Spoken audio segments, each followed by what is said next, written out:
Bismillahirrahmanirrahim. Assalamu alaikum. I'm Dr. Shahid Latif, Associate Professor at Department of Computer Science, Sarhad University, Peshawar. Today we will discuss or learn the lecture number 2 of our course Electronics 1.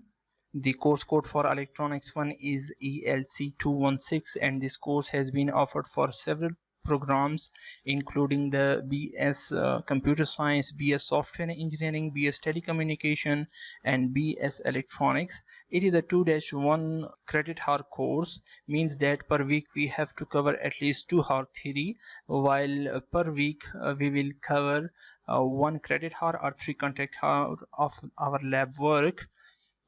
So starting with some course details, we know that today is the second lecture of our first week course, and the topic of today's lecture is the atomic structure. But before starting our lecture about the atomic structure, we have a look on a previous lecture, lecture number 1. In lecture number 1 we discussed the prerequisite for this course, and that was mainly about the circuit analysis. It's DC and AC version of circuit analysis. We discussed that what is a voltage, what is the unit of a voltage, similarly what is current and what is the unit of a current, and what is power and what is the unit of a power, why we are using these terminologies. Then we discuss what is Ohm's law, what is the mathematical formula of the Ohm's law, which is V is equal to IR. Then we discuss that in case of a circuits with multiple resistances, how we will identify that these resistances are in series or in parallel, or a circuit has both the series and parallel combination of these resistances. Then we discuss that what does it mean by KVL and KCL. KVL stands for Kirchhoff voltage law. Similarly, KCL is the Kirchhoff current law. KVL and KCL are used in series and parallel circuits respectively. Similarly, voltage divider rule is represented by VDR and current divider rule is represented by CDR. These two voltage divider rule and current divider rule are also used in the series and parallel resistor circuits. Then we discussed there some important theorems, including superposition theorem, the Norton theorems, Thevenin theorem, maximum power transfer theorems. These are very important for understanding the course of electronics 1. And finally, we also discussed that in prerequisite we have to acquire sufficient knowledge about the capacitors and inductors as well. Then after discussing the prerequisite, we discussed that in how many ways electronics can be defined. We define the electronics in informal as well as informal ways. At the end of the lecture we discussed that how electrical is different than electronics. What is the main differences between electrical and electronics technologies. Lecture outlines. In today's lectures we have some major topics, such as we will start our lecture by discussing the atom and the atomic structure. We will go through the Bohr model of an atom, the particles of an atom like electron, protons and neutrons, and its nucleus. Then we will discuss that what does it mean by orbit, what is a shell, and what is core in terms of atoms or in terms of the atomic structure, etc., etc. After discussing the atomic structure, especially the Bohr model, then we will turn towards the atomic number, that what does it mean by atomic number, how the elements are arranged using their atomic numbers in a periodic table. Then we will discuss the electrons and the shells of an atom. Similarly, we will turn towards the valence shell and the valence electron. And finally, in this lecture we will end our lecture by discussing the ionization process. Recommended books for this course are the same as we discussed in our previous lecture, that we will use the electronic devices book as our course book or as a textbook. This book is authored by Thomas L. Floyd. Currently we are using the 9th edition. If you have any latest or newer version, newer edition of that book, that is also acceptable.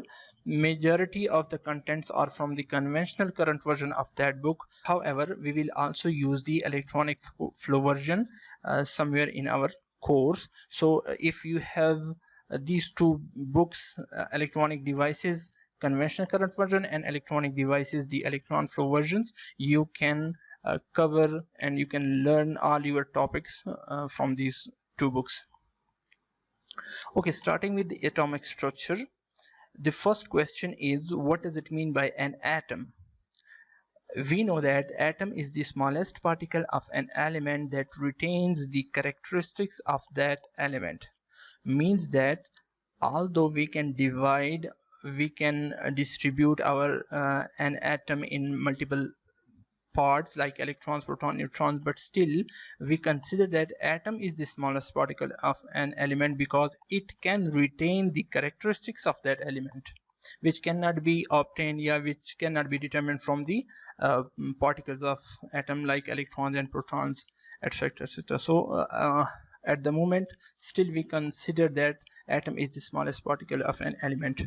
Each element has atoms different from the atoms of all other elements. Remember that every element has atom and those atoms are completely different from the elements of the other atoms. This gives us each element a unique atomic structure.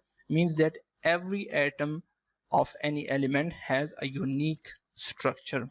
What is Bohr model? So according to the Bohr model, atoms have a planetary type of structure that consists of a central nucleus surrounded by orbiting electrons. As you can see in figure number 1.1, here you can see that we have a central particle composed of protons and neutrons.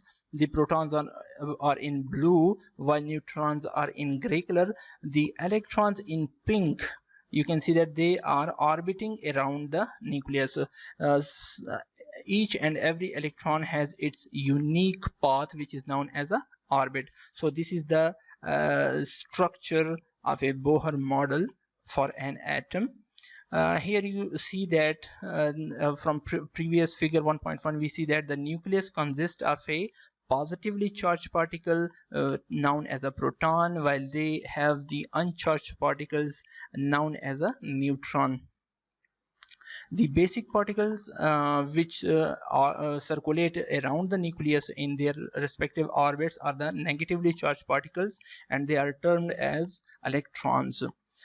What is orbit? Actually, orbit is a definite path for an electron. Means that orbit is the individual path of each and every electron which will it follow. Never two electrons have the same orbit. Then we come towards the shell. What is a shell? The simple definition of a shell is that shell is a group of orbits, or simply shell is an energy band where electrons orbit the nucleus of an atom. Similarly, what is a core?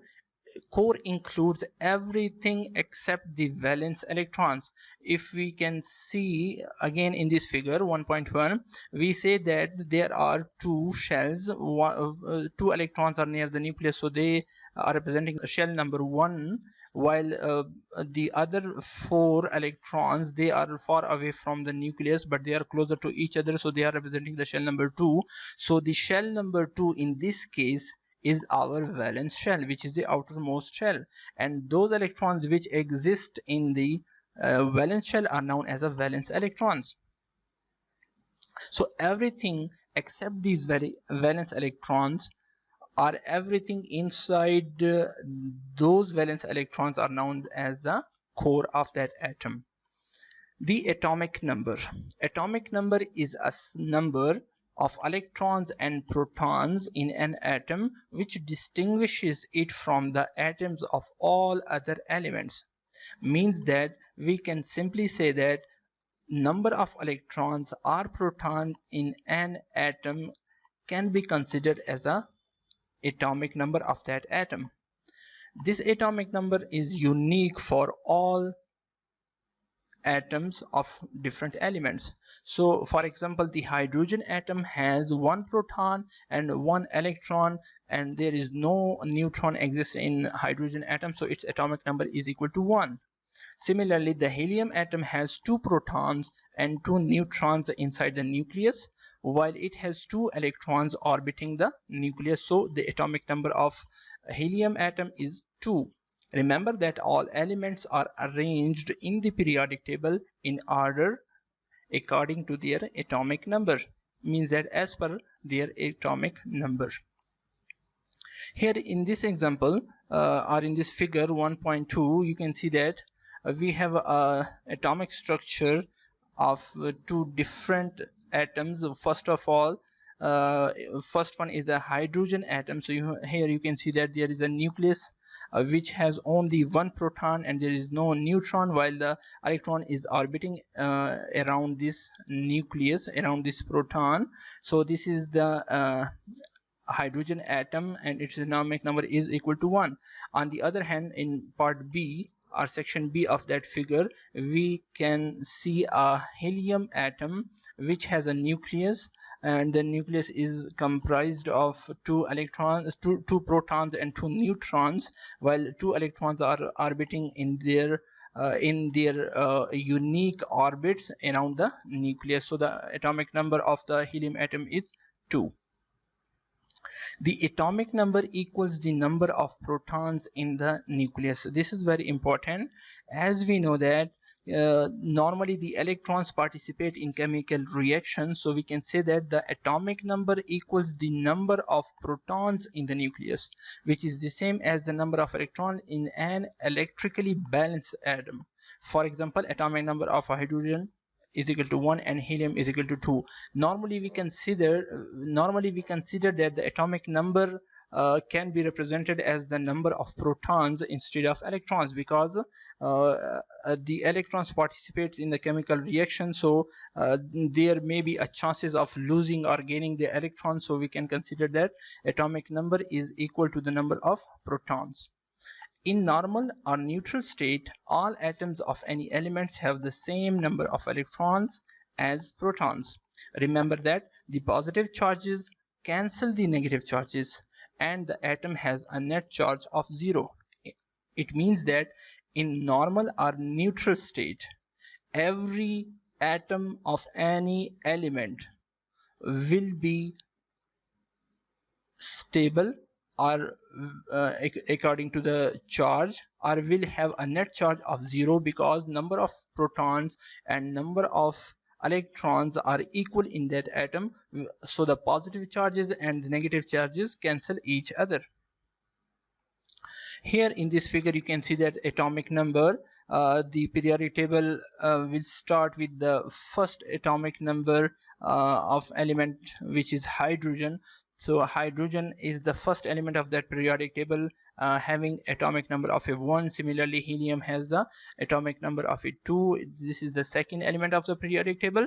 Here you can see that we have marked a silicon with atomic number 14. These are all elements are arranged with respect to their atomic numbers. Electrons and shells. The energy levels. Look at the diagram. You can see that the central particle is represented by a nucleus which has protons and neutrons as blue and gray particles, while the first shell is represented by shell number 1 and it has 2 electrons. Similarly, the second shell is denoted by shell number 2, and in this case, in this figure, it has a 4 electrons shown over here. So we can say that electrons orbit only at discrete distances from the nucleus. Some electrons are closer to the nucleus, while some of them are far away from the nucleus, so they are at discrete distances from the nucleus. Electrons near the nucleus have energy lesser than those in more distant orbit, means that those electrons which are closer to the nucleus will have less amount of energy, while those electrons which are far away from the nucleus, they will have more energy from the closer one. Each discrete distance, which is also known as an orbit, from the nucleus corresponds to a certain energy level. In simple words, we can say that the other name of orbit is the energy level. So if we have first shell which has 2 electrons, so for 2 electrons there will be 2 different orbits, and these 2 different orbits are actually 2 different energy levels. In an atom, orbits are grouped into energy levels known as shell. As we discussed earlier, that group of orbits are known as a shell. So atom has a fixed number of shells, and that each shell has a fixed maximum number of electrons. The shells are designated as shell number 1, shell number 2, shell number 3, and so on. With shell number 1 being closest to the nucleus, means that the very first shell starting from the nucleus will be the shell number 1, and then we will proceed towards the shell number 2, shell number 3, and so on. The Bohr model of the silicon atom is shown in figure on the next slide. Notice that there are 14 electrons, 14 protons, and 14 neutrons in silicon atom. Here you can see that this picture is representing, or this figure is representing, the illustration of the Bohr model of the silicon atom. Here you can see that the central particle is known as a nucleus, where there are 14 protons and 14 neutrons, while the first shell has 2 electrons as indicated by the pink circles or pink dots. Similarly, in second shell of that atom there are 8 electrons, while in third shell there are 4 electrons. So collectively 2 plus 8 plus 4, combinedly there are 14 electrons which are orbiting around the nucleus. 2 in first shell, 8 in second shell, while 4 in the third shell. So the question is, why there are maximum number of electrons in every shell? Like in first shell there are 2 electrons, in second shell there are 8 maximum electrons. So how is this possible? So we have a formula for determining that how many electrons are there in a single shell. The maximum number of electrons, represented by Ne, exist in each shell of an atom, and it can be calculated by the formula where Ne is representing the number of electrons, which is equal to 2 multiplied by n square. N is representing the number of shell. So if we have to find the maximum number of electrons that exist in the first shell, the innermost shell, so we will put n is equal to 1 in that formula. Here you can see that number of electrons is equal to 2 into n square, where n is representing the first shell, so we will put 1 for n is equal to 1, and we will get the amount of it 2. Similarly, if we have to find that how many electrons can be there in second shell, then we will put n is equal to 3. Similarly, we can find for the third shell, fourth shell, 7th shell, and the 11th shell.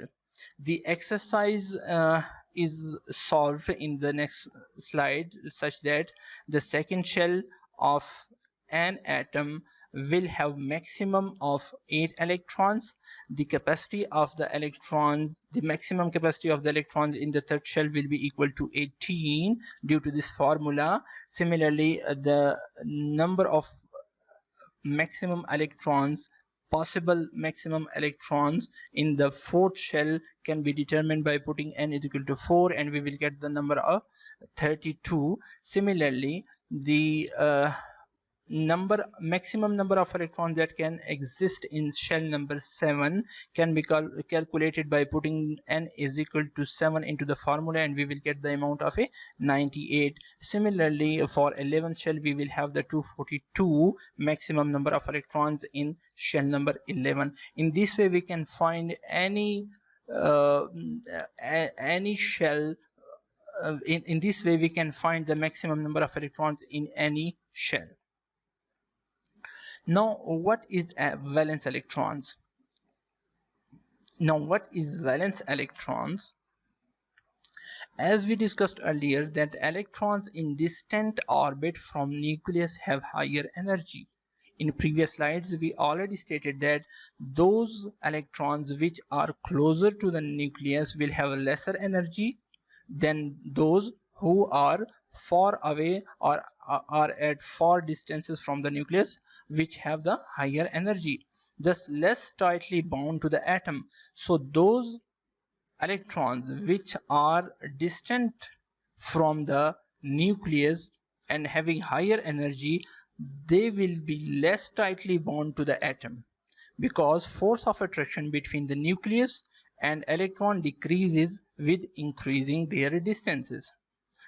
The electrons with the highest energy exist in the outermost shell of an atom, which is known as the valence shell. We already discussed that the outermost shell of any atom will be considered as its valence shell. So those electrons which exist in the valence shell having the highest energy will be termed as the valence electrons. So electrons in this shell are called valence electrons. These valence electrons contribute in chemical reactions as well as in bonding processes. Like for example, in ionic bond, the gaining or losing of electrons will be performed on the valence electrons. Similarly, in covalent bond where the electrons are shared, the sharing of electrons will be from the valence electrons. These valence electrons also contribute in determining the electrical properties of the material. It means that these number of electrons or number of valence electrons also determine that whether the material which we have considered is insulator or conductor or a semiconductor material. So it is determining the electrical properties of that material. Whenever a valence electron gains sufficient energy from any external source, it can break free from its atom and provide conduction in materials. As we discussed earlier, that electrons which are far away from the nucleus have higher energy. So if we provide from external resources like any voltage source or potential source or from light energy or heat energy, if we provide a sufficient amount of energy from the external sources to those electrons, to the valence electrons, they break their bond with the atom and become free electrons, and these free electrons further provide the conduction in that material. Now finally, the ionization. Ionization can be defined as: ionization is the process of losing or gaining a valence electrons.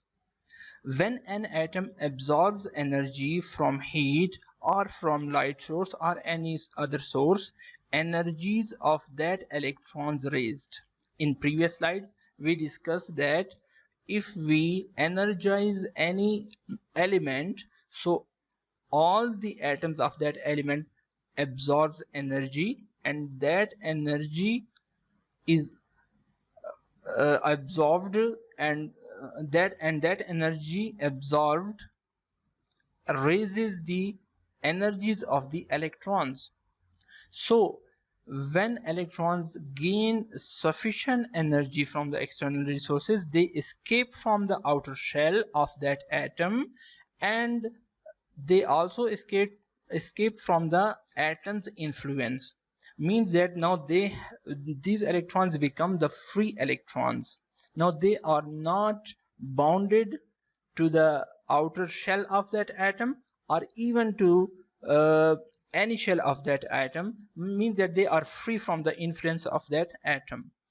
The departure of a valence electron leaves atom with an excess of positive charge as more protons than electrons. Now when an electron leaves from the valence shell of that atom, so in case of a silicon we discussed that there are equal number of protons and neutrons, which was 14.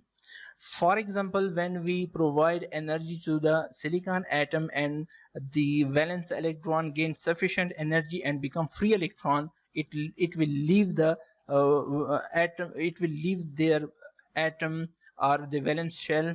So these electrons will leave a positive charge behind on that atom, because number of electrons previously were equal, number of protons and electrons was previously equal, but now one electron has been lost, so number of protons is 14 while number of electrons is 13. So the atom with an excess of a positive charge will,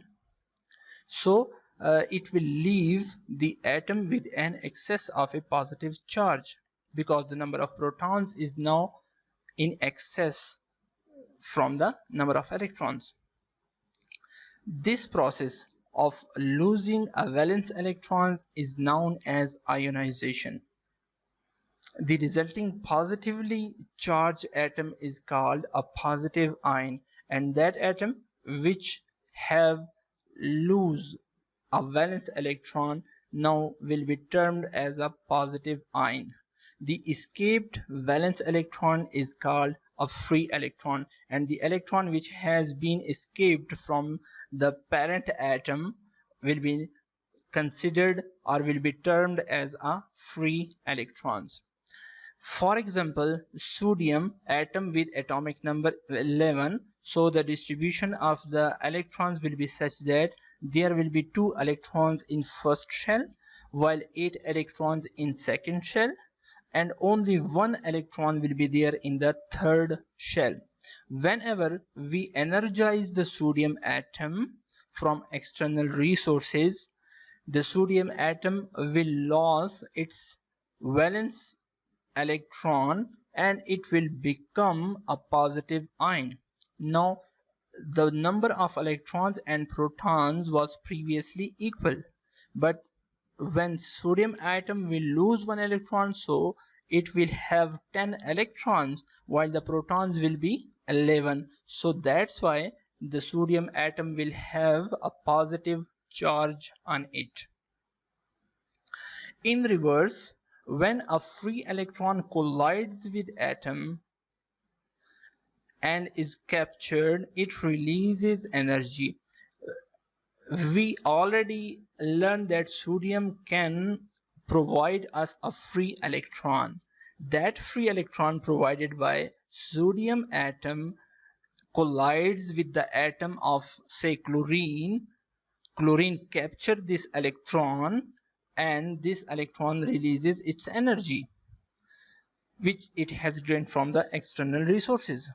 This atom of chlorine that has acquired the extra electron will be termed as a negative ion.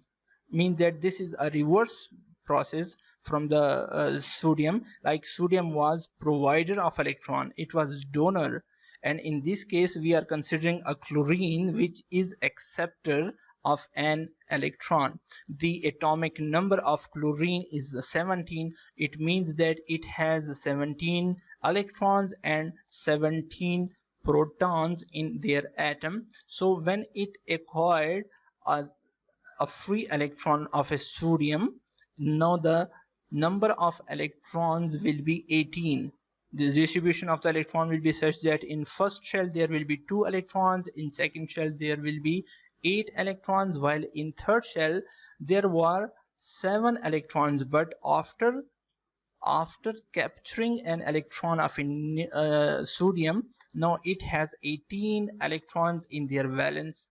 Now it has 18 electrons while it has only 17 protons. So the chlorine atom will be now designated as a chlorine with negative charge or -1 valency.